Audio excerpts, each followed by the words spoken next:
अस्सलामुअलैकुम। आज हम देखेंगे पाकिस्तान की तालीमी पॉलिसियाँ और मंसूबे। वैसे तो मेरी ये वीडियोस की जो सीरीज़ चल रही है ये सेकेंड ईयर के स्टूडेंट्स के लिए है, लेकिन पाकिस्तान की तालीमी पॉलिसीज़ ये एक जनरल टॉपिक है जो कि हर एक को पता होना चाहिए कि कितनी तालीमी पॉलिसीज़ बनी, सबसे पहली तालीमी पॉलिसी कौन सी थी, सबसे आखिर में कौमी तालीमी पॉलिसी जो है वो कौन सी बनी थी और हर तालीमी पॉलिसी के अहदाफ क्या थे। इसके अलावा हर तालीमी पॉलिसी जब बनाएगी तो उस वक्त सदर कौन थे, वज़ीर आज़म कौन थे और वज़ीर तालीम कौन थे। ये तीन नाम आपको, तीन ओहदे किसके पास थे ये आपको पता होने चाहिए। इसके अलावा आप ये देखेंगे कि ये तालीमी कॉन्फ्रेंस जो है वो कब मुनक्कद हुई थी और उसकी क्या ख़ास बात थी। 1947 में तालीमी कॉन्फ्रेंस मुनक्कद हुई थी सबसे पहली, और उसमें जितने भी शुरका थे उनको 10 कमेटियों में तकसीम कर दिया गया था। फिर हर कमेटी के सपोर्ट कुछ काम कर दिए गए थे।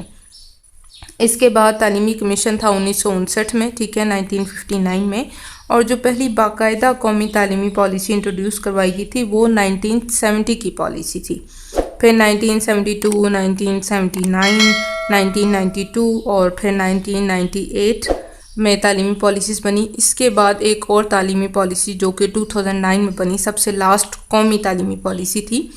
उसका ज़िक्र सेकंड ईयर की बुक में नहीं है, हालांकि अभी लास्ट ईयर जो है, अभी यानी जो सेशन चल रहा है, इसमें सेकंड ईयर की बुक में जो लास्ट चैप्टर है उसको अपडेट किया गया है, लेकिन पता नहीं क्यों कि यहाँ पे जो तालीमी पॉलिसीज़ का चैप्टर है इसको टच नहीं किया गया। हालांकि इसमें भी आखिरी जो कौमी तालीमी पॉलिसी है वो ऐड होनी चाहिए थी और ये भी बताया जाना चाहिए था कि उसके बाद फिर कौमी तालीमी पॉलिसी क्यों नहीं बनी थी, क्योंकि फिर जो तालीमी इंतज़ाम व इंसराम है वो सूबों के सपुर्द कर दिया गया था, इसलिए कोई कौमी तालीमी पॉलिसी नहीं बन सकी थी। फिर हर सूबा अपनी अपनी नीड के अकॉर्डिंग जो है वो अपने लिए पॉलिसी बनाता है। अच्छा, आखिरी जो तालीमी पॉलिसी बनी 2009 में, उसका जो फर्स्ट इनिशिएटिव लिया गया था वो 2005 में। तब ये महसूस किया गया कि जो तालीमी पॉलिसी बनाई गई है 1998 में, 1998 में, उसके जो मकासद थे वो पूरे नहीं हो रहे। तो फिर ये सोचा गया कि एक नई तालीमी पॉलिसी बनाई जाए। 2005 में इस ज़रूरत को महसूस किया गया और 2009 में बाकायदा जो एक मसवदा है वो तैयार किया गया, बाकायदा इसको लॉन्च किया गया तालीमी पॉलिसी को। लेकिन कोई भी तालीमी पॉलिसी ऐसी नहीं थी जिसके मकासद हासिल हुए हों या जिस पे मुकम्मल तौर पे अमल दरामद किया गया हो। उसकी वजह क्या होती थी कि एक तो जैसे ही नई हुकूमत आती थी वो ये नहीं देखती थी कि पिछली जो हुकूमत थी उन्होंने क्या पॉलिसी बनाई थी, कौन कौन से उसके मकासद जो है वो पूरे कर लिए गए और कौन कौन से ऐसे अहदाफ हैं जिन पे काम करना भी रहता है, बल्कि वो एक नए सिरे से नई तालीमी पॉलिसी बना देते थे।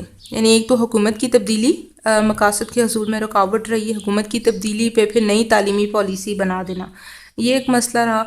और दूसरा जो फ़ंड था जीडीपी से जो एक परसेंटेज रखी जाती थी कि हम एजुकेशन पे अपनी कौमी आमदनी का इतना फ़ीसद खर्च करेंगे, वो भी मुकम्मल तौर पे खर्च नहीं किया जाता। पहले तो ये ही कम डिसाइड किया जाता था, यानी 1998 में ही कहा गया कि हम जीडीपी का 4% जो है वो तालीम पे खर्च करेंगे, तो वो 4% भी खर्च नहीं किया जाता था। फिर जो 1998 के बाद 2009 में तालीमी पॉलिसी बनी उसमें कहा गया कि हम जीडीपी का 7% जो है वो तालीम पे लगाएंगे, लेकिन वो 7% तालीम पे खर्च नहीं किया गया।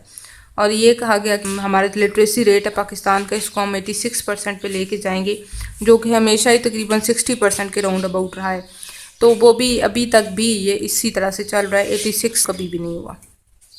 अभी मैं यहाँ पे आपके साथ इस चैप्टर के मैंने आपके लिए 52 शॉर्ट क्वेश्चंस तैयार किए हैं, तो वो सारे मैं आपके साथ शेयर कर देती हूँ। क्वेश्चंस की तरफ बढ़ने से पहले मेरी आप लोगों से रिक्वेस्ट है कि अगर अभी तक आप लोगों ने चैनल को सब्सक्राइब नहीं किया हुआ तो जल्दी से चैनल को सब्सक्राइब करें और साथ दिए गए बेल आइकन को आपने लाजमी क्लिक करना है, ताकि जैसे ही मैं नेक्स्ट चैप्टर की वीडियो अपलोड करूँ उसका नोटिफिकेशन भी आप तक पहुँच जाए। तो चलते हैं अभी शॉर्ट क्वेश्चन की तरफ।